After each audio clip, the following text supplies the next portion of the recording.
Bonjour et bienvenue pour cette nouvelle clé du challenge du mois d'août afin de gagner en vitalité en se reliant à son âme. Aujourd'hui, j'aimerais vous parler de ces croyances que l'on a et qui viennent un petit peu contrechoquer les réalités des autres parce que notre façon d'appréhender la vie, notre manière de regarder la vie, notre conception de la réalité est totalement différente.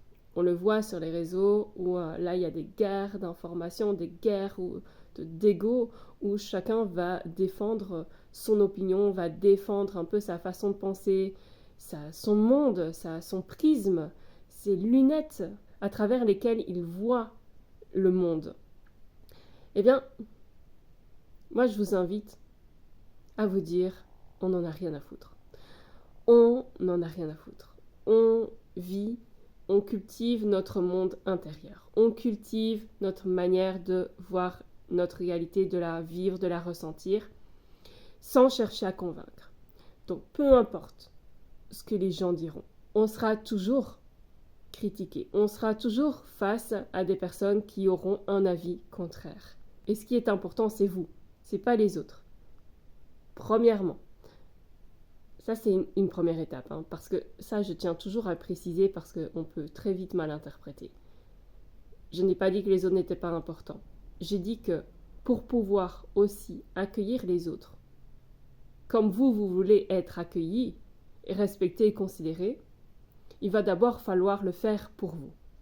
Après, ça va demander de jouer comme ça, dans sa posture, pour pouvoir laisser la place à l'autre tout en faisant respecter aussi ses limites et en respectant ses propres valeurs. Donc, attention, ne dites pas ce que je n'ai pas dit. Je n'ai pas dit que les autres n'étaient pas importants. J'ai dit que d'abord, tout passe par nous. Ensuite, on s'occupe des autres. Donc, la meilleure manière d'inspirer ou de convaincre quelqu'un, c'est d'incarner pleinement notre réalité, notre manière de vivre les choses, notre manière de percevoir le monde. C'est vraiment d'exprimer nos codes de réalité. Donc ça, c'est vraiment important parce que c'est comme ça qu'on va avoir le plus d'impact, même au niveau des changements, des transformations. On va inviter inconsciemment l'autre à peut-être se remettre en question, peut-être s'ouvrir à une autre vision, à une autre perception. Et donc, ça va ouvrir des possibilités.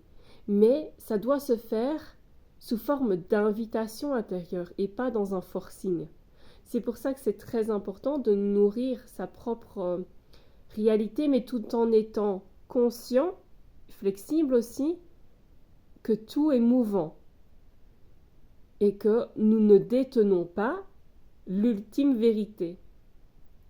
Donc, tout le monde a raison dans un certain point de vue, dans un certain sens, mais nous, notre vie et la manière dont on doit la vivre est importante et donc on doit cultiver cela.